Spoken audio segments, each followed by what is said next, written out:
So today we're looking at the road to the knockout. We have had the first team, and I believe we are meant to be getting two teams. I've heard that through the rumours, but we will be seeing how we go with that. And obviously, there should be a mini release as we normally get them, or at least we did in the last year. In terms of pricing, we're looking across the board, actually a lot cheaper than I thought, to be fair. The market this time round is a little bit lower than I'd expected. I think a lot of players are coming in quite cheap. For instance, we're looking at Ollie Watkins at only 162. Now, I'm not expecting him to be crazy value, but I thought for the very first promo, an upgradable card, maybe they are taking into the consideration how much Villa will actually get the upgrades. But I do think when you look at them, like Frimpong at 800, it's not necessarily a complete deal breaker. The one thing that is interesting is they have not got many playstyle pluses. So that is the thing that I thought we would get a big upgrade for. And obviously they are going to progress them a little bit later, which I kind of like. I thought rating wise, upgrade wise, there is a lot of evolutions coming out that could mean the pacing of the game is just not crazy. Like, this technically is the second day of Ultimate Team actually being out for everybody. We've obviously had a week, but there shouldn't be necessarily crazy cards already. When you look at the Jude Bellingham at 91, he's got himself his Playstyle Plus, which is nice, and he's coming in at 2.7, but that's just nuts in itself to see him already getting a card that potentially goes up by a +2. If you need coins in FC25, lootbar.gg has you covered. They are the cheapest trading platform on the game, 8 to 10% cheaper than any others, 8% off if you use the code JT11 at the end at checkout, plus you get 5% extra on coins, with the fastest delivery system going, used by many FC25 creators such as Zorky, Manny Plus, and even pro owners. So if you need any coins, head over to lootbar.gg, make sure JT11's in the promo code, and hopefully you enjoy. Now, I do think with Bellingham, obviously he's got to be at the top of the list. I think with him, he's just absolutely spectacular. His gold card is incredible, as we know. Coming in at nearly 400, which, again, so cheap early on. Definitely a lot of options that we can go with gold, so that's fair enough. And 2.7 for his upgrade is nuts. In terms of the max upgrade, you can get an extra playstyle plus finishing in the top 2, plus 2 roll plus upgrades, 2 overall upgrades. So that will be interesting to see where he fits into that sort of list.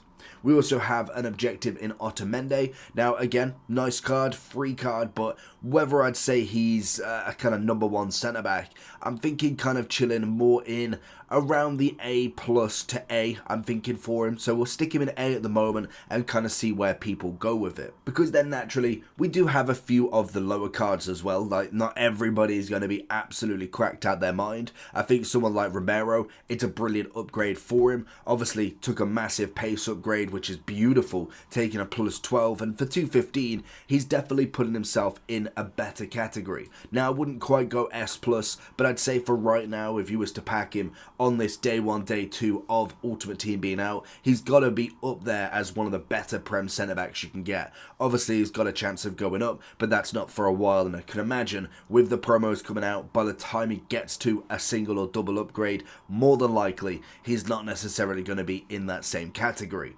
We have Jota again, definitely revisiting the past with him, obviously an 86 rated card. He did get the exact same for his FC Pro last year, and most definitely in terms of pricing, 205. It's not necessarily the worst value in the world. There's 4 SBCs to complete. You've got an 87, an 84 with a Liverpool, 85 with Prem, and an 86 with an Inform. I think the biggest thing we've got is having the SBC duplicate storage. It allows so much more to just be stayed in your club to be able to finish a lot of these cards. If you've got like a huge storage of 87s, 88s, 89s, it's going to lead to being able to do a lot of these SBCs with less taken away from your club, if you know what I mean. If you're opening packs, the amount of 83 to 86s I must have discarded, now having them, even just being able to finish the first 3 squads and then maybe going into my club for the 87 is going to be a massive upgrade. I think again in terms of a Prem striker winger, he puts himself in a nice category. I think Doku does the same. At this moment in time, I'd probably go with Doku more in an S than an S+. I do think the S+ is definitely going to be for somebody like a Bellingham, and to be honest, I'd say Frimpong. Very, very impressive in his 84, and I think again with this one, he is going to be in there at the absolute top. Now, obviously with him he's no Playstyle Plus, which is a bit unfortunate, but it's a nice upgrade. A bit more on the physical, defending's a +5. It's a very, very good upgrade in terms of a right back. If you look across the board, there's obviously not a crazy amount of right backs that are going, like the ones that beat him, Carfu, Carlos Alberto, Maicon. And really, that's probably about it, to be honest. I don't think there's many, if any more. Maybe Zombrota as well. Obviously, Maicon. Tarum, I'd probably say, is better than. Frimpong, obviously, is there. That's probably about it. We then have some of the cheaper cards. Like we said, we've got a few that are 11k here, 20k, 40k. Van der Beek definitely coming in with a bit more to say. Very good base stats across the board, which is nice. 3-star, could do with an upgrade at some point. But I think when you're looking across the board with them, you're looking maybe somebody like this centre-back coming in really probably more of an A, if anything. We've then got Stefan. He is, where is he? 28,000. He's coming in as an 86. 3-star again. Obviously got some decent stats across the board. I'd probably say there's not many that would sit into the B+. I think they're decent cards. Bit harder to link, obviously being in the Portuguese league and Canadian, so it's going to be very hard unless you are building a Portuguese team. So it would be interesting to see where we go with him. Obviously, we've got the Serie A right back. To be honest, I'd probably put him one more above. The good pace, defending, physical. The only thing with him that is kind of frightening is the 2-star, 3-star. That's going to be a real big pain for him in the future. I would say Van der Beek goes in there. Ollie Watkins, I'd probably say for right now would go in the S, and then will drop down very quickly as we get more upgraded cards. I'd say Keane, again, would be very, very similar. He's quite a nice upgraded card. We're looking at 27,000, great pace, shooting's decent, and a bit of dribbling. Obviously the composure a little bit lower, but the 3-star, very much like Watkins with a 4-star weak foot, would probably just come under it.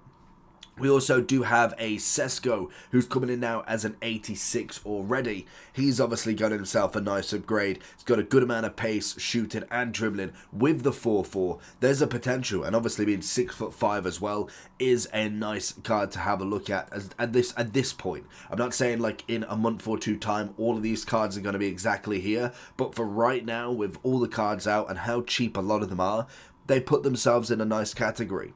DeMarco as well, I'd say he would be just in that S at the moment, but will drop down like Watkins and Sesko, and probably Jota. I think Doku and Romero would only be the two that stay in S after a while, and probably Diani as well. To be honest with her, I'd probably go into an S+ with her. And that's probably because we look at Hansen, we look at Salah, Saka. The only thing really she's missing is a Playstyle Plus. She's got herself a 4-4, great pace, dribbling, good amount of shooting, some nice physical and a bit of passing. She's got the whole package being that right wing. We then have the likes of Lang, Andre, that, to be honest, probably just come in at the very lowest category. Lang, I could probably go one more up as well. Cherokee could definitely go one more up. With him having that 5-5 is going to be fantastic. You could even probably argue, to be fair, if a Cam is in your position, that you could maybe go an S with him, to be fair. You're looking at decent passing and dribbling, good shooting. It's just the pace that needs the upgrade, which with a Hunter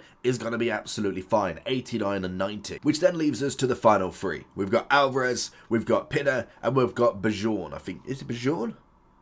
I think so. But you've got 42k for this centre-back. Good pace, defending, physical. A solid card, most definitely. She can play in the centre mid as well, which, to be honest, looks very good in that position. We've obviously got Pinner, who is coming in at 3-6-4, which again is fair enough for her. Again, another card that could really do some damage down the wing. Definitely more balanced, potentially even coming in for that cam, but definitely would be a nice card to pull regardless. And obviously Barca women normally do pretty well in that Champions League. And finally, we've got big boy Alvarez. 1.2 mil, obviously coming in as a better striker overall, press proven, which is nice, and a massive upgrade from that 84. I think Alvarez would put himself at the top, would go Pinner into the S, and Bajorn into that A+. So we could happily get rid of that, and that would be the list for you today. Hopefully you enjoy, and I'll catch you all for the next one.